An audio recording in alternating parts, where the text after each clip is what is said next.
আসসালামু আলাইকুম। একটি টিভিএস রাইডার একদম নতুন গাড়ি।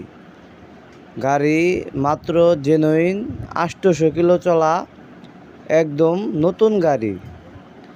গাড়ির সামনের চাকার দাগও আছে, একদম সুপার ফ্রেশ, মানে শোরুম কন্ডিশন গাড়ি।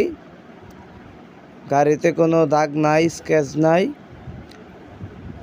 গাড়িটি একদম সুপার ফ্রেশ। গাড়িটি অন টেস্ট অবস্থায় আছে। যে নেবেন সে প্রথম মালিক। ফুল গাড়ি একদম প্যাকেট কন্ডিশন।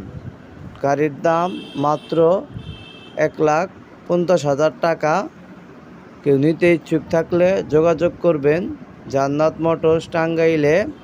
আর গাড়ির দুইটা চাবি দেখেন, একদম নতুন, কোনো দাগ নাই। গাড়ি সুপার ফ্রেশ কন্ডিশন অবস্থায় আছে। গাড়ি নিতে হলে আসতে হবে জান্নাত মোটরস টাঙ্গাইলে।